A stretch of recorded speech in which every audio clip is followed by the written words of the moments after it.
The other items I'm just going to bring out as we go. I keep an SAS survival guide in there. The main reason is because you can never have enough information. So I figured I have one this size, I'll throw it in the pack, and then it's always there. If I need to refer to it, I can. And obviously I put it inside a Ziploc bag just to kind of keep moisture off of it. Might not be 100% as it can wear over time. Get little holes in it, but it will keep, for the most part, it'll keep it nice and dry. These are great little items, and I have a Pinterest account as well. If you check it out, it's in the links. That was one of the first items I put on there, and I could not believe how many people repinned that. It was amazing. I never expected that to be the item that would be the sought-after item. Lots of valuable information. The guy who designed it is John Lofty Wiseman. He was in the British SAS. That's why it's called the SAS Survival Guide, and he did an excellent job on this. If you have the chance to get one, get it and put it in your kit.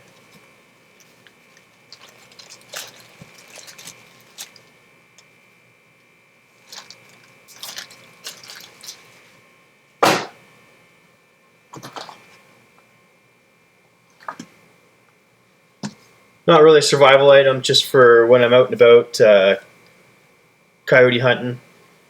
Around here we don't have a season for it. It's pretty much any time that you can get out and go, it's good. This is a sure shot game call, and it is the Predator call.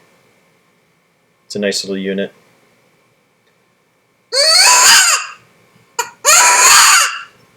You want to kind of make like a struggling, distressed animal sound with it, so that's a bit of an example.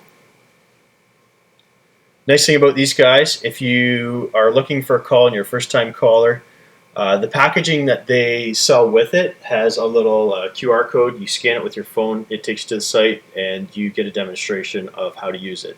It's awesome. That's a sure shot game call, and this is the Predator one, model 1350.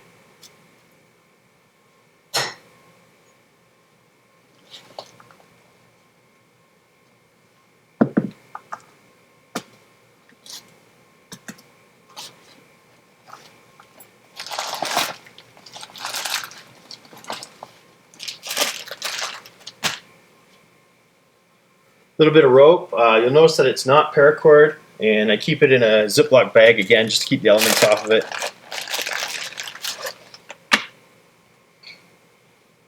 There it is up close and pretty. This is Technoricord. I don't have the exact specifications on it, but I hear that it's a lot stronger than paracord. The only downside is that paracord you can strip apart.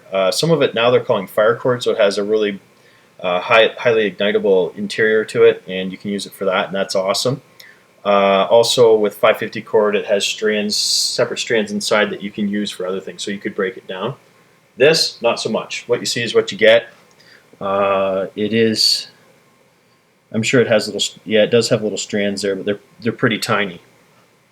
So I don't know the exact specifications of it. I do know that it's stronger than paracord, and it's used in the climbing industry. I have it because it's small and I can pack quite a bit of it into that bag. I would not substitute it for climbing rope. I believe what they use it for in the climbing industry is to secure their gear and stuff like that and pull other ropes up with it. They don't actually use it for making a rigging or anything like that out of it. So I don't know, I think I have about 50 feet of it right there. Again, my main reason for including it was because it was smaller and I could pack more of it away without taking up so much space.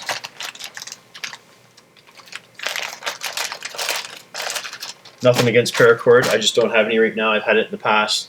I used it for other things. It was great. It did its job, so I'll probably be acquiring some more paracord.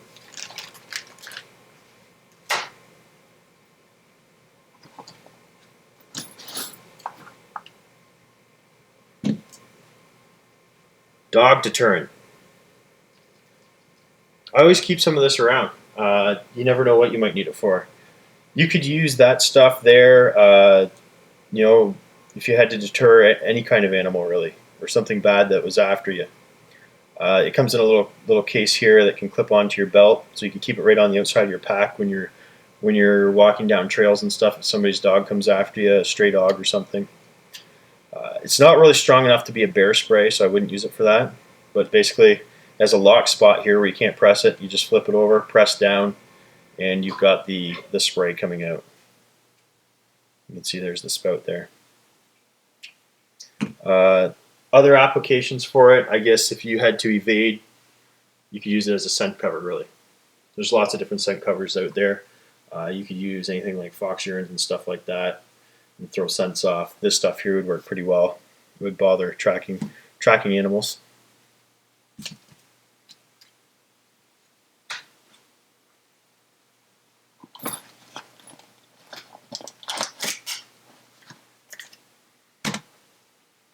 Batteries, AA batteries. I usually have a flashlight in there, and you don't want to be caught without batteries. So I usually carry a brand new set in there. This set hasn't been used. I'd like to get a battery specific carrier instead of just keep them in cardboard like that. That'll help out at some point, but for now I've got them in there, and it seems to work pretty well. These are AA's, Varta, high energy, AA batteries.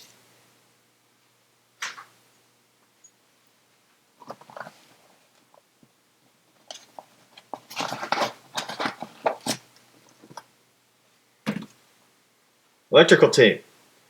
This stuff has become very useful, especially with these style of packs that we're carrying. They have lots of adjustment in their straps and stuff, and you can have a lot of straps hanging all over the place.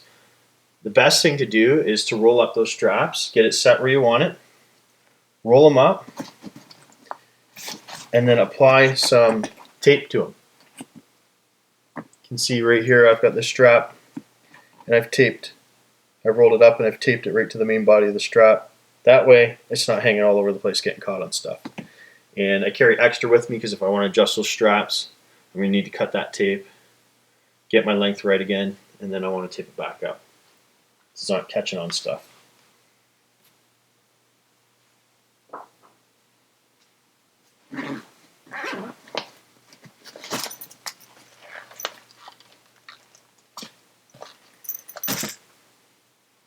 Medical kit, must have. If you're out and about and you're scouting, doing your YouTube videos, what have you, you want to make sure that you're safe and that you have something that you can put this stuff into. A simple little kit like this is going to do wonders for you. This is a 1 to 2 person medical kit.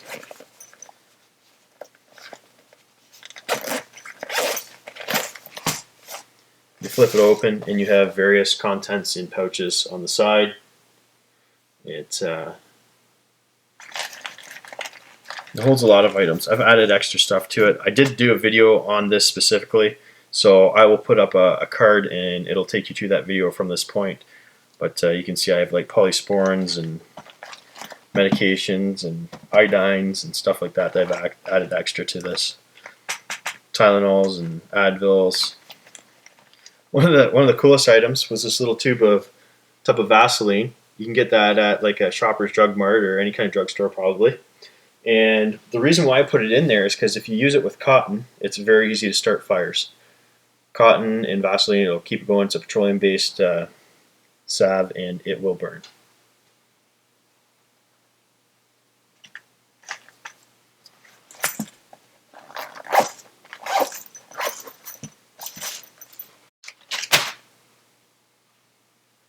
Long ties, zip ties.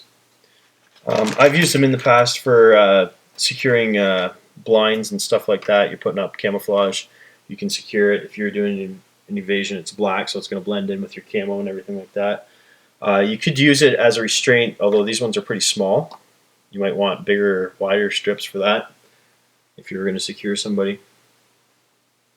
Not meaning that you'd have to, but in a bug-out situation, you might want to.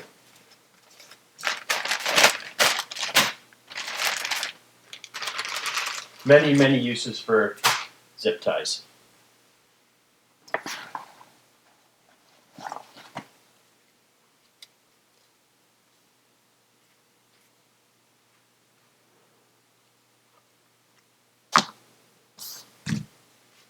I have a basic set of Bushnell binoculars. This set has been awesome. They're small, but man, can you see really well with them. They're clear. They do their job well. They're waterproof. You have your main adjustment up here on the top, and then you have this adjustment here.